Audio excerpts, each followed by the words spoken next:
ಆತ್ಮೀಯ ಬಂಧುಗಳೇ, ಶ್ರೀರಾಮಚರಿತಮಾನಸ ಉತ್ತರಕಾಂಡ. ಇದರಿಂದ ಇವತ್ತು ಚೌಪಾಯಿಗಳು ಮತ್ತು ದೋಹೆಯನ್ನು ತಿಳ್ಕೊಳ್ಳೋಣ.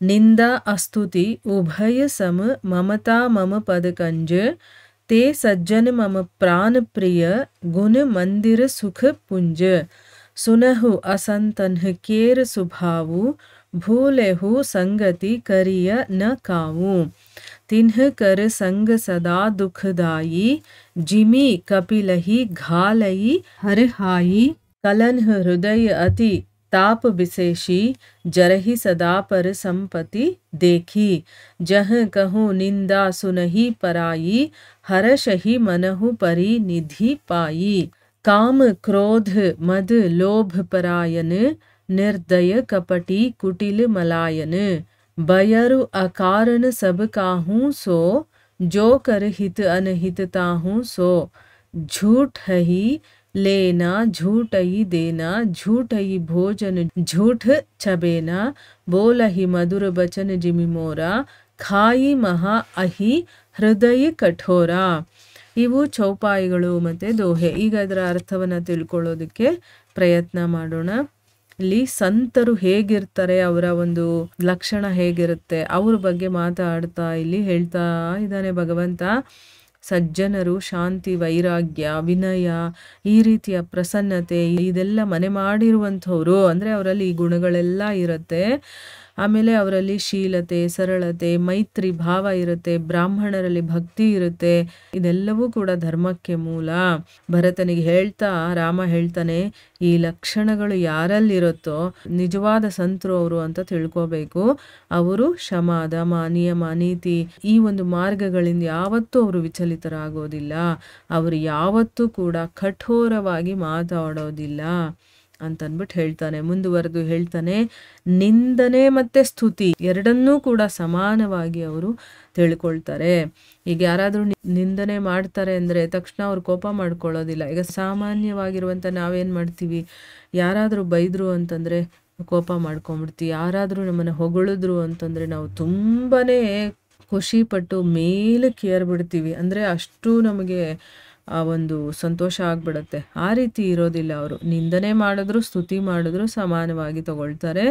ಆಮೇಲೆ ನನ್ನ ಪಾದ ಪದ್ಮಗಳಲ್ಲಿ ಅನನ್ಯವಾಗಿ ಪ್ರೀತಿ ಇರುವಂಥವರು ಸಜ್ಜನರು. ಆಮೇಲೆ ಗುಣಧಾಮರು, ಅವರಲ್ಲಿ ಒಳ್ಳೆ ಗುಣಗಳು ತುಂಬಿ ತುಳುಕ್ತಾ ಇರುತ್ತೆ. ಆಮೇಲೆ ಆನಂದ ಸ್ವರೂಪರು ಆಗಿರುವಂಥ ಅವರು ನನಗೆ ತುಂಬ ಪ್ರಾಣಪ್ರಿಯರು ಅಂತ ಅಂದ್ಬಿಟ್ಟು ಇಲ್ಲಿ ರಾಮ ಹೇಳ್ತಾ ಇದ್ದಾನೆ.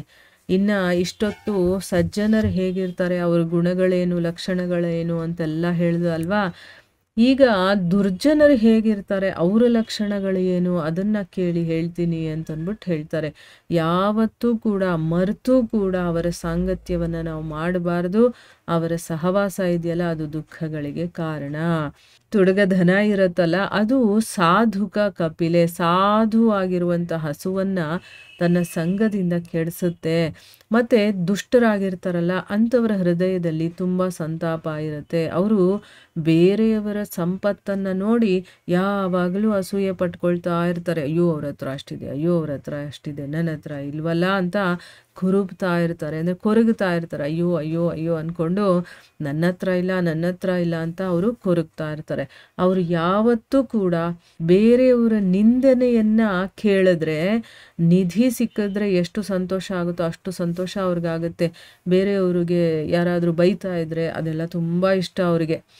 ಈಗ ನಾವು ನೋಡ್ತೀವಲ್ವಾ, ಬೇರೆಯವರಿಗೆ ತೊಂದರೆ ಆಗೋದು, ಬೇರೆಯವ್ರಿಗೆ ಮೋಸ ಮಾಡೋದು, ಅವರನ್ನು ಬೈಯೋದು, ಹೀಯಾಳ್ಸೋದು, ಅವರನ್ನು ಕೆಳಮಟ್ಟಕ್ಕೆ ತರೋದು, ಇದನ್ನೆಲ್ಲ ನೋಡಿದ್ರೆ ತುಂಬ ಇಷ್ಟ ಆಗುತ್ತೆ. ಒಬ್ರಿಗೊಬ್ರು ಕಿತ್ತಾಡ್ತಾ ಇದ್ರೆ ನೋಡಿ ಖುಷಿ ಪಡೋರು ಇರ್ತಾರೆ. ನಾವು ನಮ್ಮ ಕಣ್ಣಾರೆ ನೋಡಿರ್ತೀವಿ ನಮ್ಮ ಜೀವನದಲ್ಲಿ. ಯಾಕೆ ಅಂತಂದರೆ ಅವರೆಲ್ಲ ದುಷ್ಟರು. ಅದಕ್ಕೋಸ್ಕರನೇ ಬೇರೆಯವರು ಕಿತ್ತಾಡ್ತಾ ಇದ್ರೆ ಇವ್ರು ಖುಷಿ ಪಡ್ತಾರೆ. ಬೇರೆಯವರು ಯಾರಾದರೂ ಇನ್ನೊಬ್ಬರನ್ನ ಬೈತಾ ಇದ್ರೆ ಅದು ನಿಧಿ ಸಿಕ್ಕದಷ್ಟು ಸಂತೋಷ ಅವ್ರು ಪಡ್ತಾರೆ ಅಂತಂದ್ಬಿಟ್ಟು ಇಲ್ಲಿ ರಾಮ ಸ್ವತಃ ಭರತನಿಗೆ ಹೇಳ್ತಾ ಇದ್ದಾನೆ. ಈ ರೀತಿ ಕ್ಯಾರೆಕ್ಟರ್ ಇರುತ್ತಪ್ಪ ದುಷ್ಟ ಜನರಿಗೆ ಅಂತಂದ್ಬಿಟ್ಟು. ಮತ್ತು ಅವರು ಕಾಮ, ಕ್ರೋಧ, ಮದ, ಲೋಭಪರಾಯಣರಾಗಿರ್ತಾರೆ, ನಿರ್ದಯಿಗಳಾಗಿರ್ತಾರೆ, ಕಪಟಿಗಳಾಗಿರ್ತಾರೆ, ಕುಟಿಲರು, ಪಾಪಿಷ್ಠರು ಕೂಡ ಆಗಿರ್ತಾರೆ. ಇವರು ಕಾರಣನೇ ಇಲ್ಲದೆ ಬೇರೆಯವ್ರ ಜೊತೆ ವೈರತ್ವವನ್ನು ಇಟ್ಕೊಳ್ತಾರೆ. ಬೇರೆಯವ್ರನ್ನ ನೋಡಿದ್ರೆ ದ್ವೇಷ ಮಾಡೋದು, ಅದಕ್ಕೊಂದು ಕಾರಣನೇ ಇರೋದಿಲ್ಲ. ಆಮೇಲೆ ಯಾರು ಒಳ್ಳೇದು ಮಾಡಿರ್ತಾರೋ ಅವ್ರಿಗೂ ಕೂಡ ಕೆಟ್ಟದ್ದನ್ನು ಮಾಡಬೇಕು ಅಂತ ಬಯಸ್ತಾರೆ ಮತ್ತು ಕೆಟ್ಟದ್ದನ್ನು ಮಾಡ್ತಾರೆ. ಆಮೇಲೆ ಅವರ ಆದಾನ ಪ್ರದಾನ ಎಲ್ಲವೂ ಕೂಡ ಅಂದರೆ ಅವ್ರ ನಡವಳಿಕೆ ಏನೇ ಆಗಿರಬಹುದು ಅದು ಸತ್ಯಕ್ಕೆ ದೂರವಾಗಿರುತ್ತೆ. ಯಾವಾಗಲೂ ಅಸತ್ಯ ಮತ್ತು ಅಧರ್ಮದ ಮಾರ್ಗದಲ್ಲಿ ನಡೆಯುವಂಥದ್ದು ಅವರ ಒಂದು ಕ್ಯಾರೆಕ್ಟ್ರು. ಆಮೇಲೆ ನವಿಲು ಮಧುರವಾದ ಧ್ವನಿಯಲ್ಲಿ ಹಾಡುತ್ತೆ. ಈಗ ನವಿಲಿನ ಧ್ವನಿ ಮಧುರ ಆದರೆ ಅದರ ಹೃದಯ ಇದೆಯಲ್ಲ ಅದು ಹೇಗಿರುತ್ತೆ ಅಂದರೆ ವಿಷಸರ್ಪವನ್ನು ತಿಂದು ಅರಗಿಸ್ಕೊಂಡಿರೋದ್ರಿಂದ ಕಠೋರವಾಗಿಬಿಟ್ಟಿರುತ್ತೆ. ಆ ರೀತಿನೇ ದುರ್ಜನರು ನೋಟಕ್ಕೆ ತೋರಿಕೆಗೆ ಸಿಹಿಯಾಗಿ ಮಾತಾಡ್ತಾ ಇರ್ತಾರೆ, ಆದರೆ ಅವರ ಹೃದಯದಲ್ಲಿ ಏನಾಗಿರುತ್ತೆ, ವಿಷ ತುಂಬಿಕೊಂಡಿರುತ್ತೆ. ಮುಂದೆ ಚೆನ್ನಾಗಿ ಮಾತಾಡ್ತಾರೆ ಆದರೆ ಅವರ ಹೃದಯದ ಒಳಗಡೆ ವಿಷ ತುಂಬಿಕೊಂಡಿರುತ್ತೆ ಅನ್ನೋದು ಇದರ ಅರ್ಥ. ಎಷ್ಟು ಕ್ಲೀನಾಗಿ ಒಂದು ನವಿಲಿನ ಒಂದು ಎಕ್ಸಾಂಪಲ್ ತಗೊಂಡು ಹೇಳಿದ್ದಾರೆ ನೋಡಿ. ನವಿಲು ತುಂಬ ಮಧುರವಾಗಿ ಹಾಡುತ್ತೆ, ಆದರೆ ಅದು ವಿಷ ತುಂಬಿದಂತಹ ಆ ಹಾವನ್ನು ತಿಂದು ಅರಗಿಸ್ಕೊಂಡಾಗ ಅದರ ಧ್ವನಿ ಕಠೋರವಾಗಿರುತ್ತಂತೆ. ಅದೇ ರೀತಿ ದುರ್ಜನರು ಮಾತಾಡೋದೇ ಒಂದು, ಒಳಗಡೆನೇ ಒಂದಿರುತ್ತೆ ಅಂತಂದ್ಬಿಟ್ಟು ಇದರ ಅರ್ಥ. ಸೊ ಇಲ್ಲಿಗೆ ನಾವು ನಿಲ್ಲಿಸೋಣ. ಹರೇ ಕೃಷ್ಣ.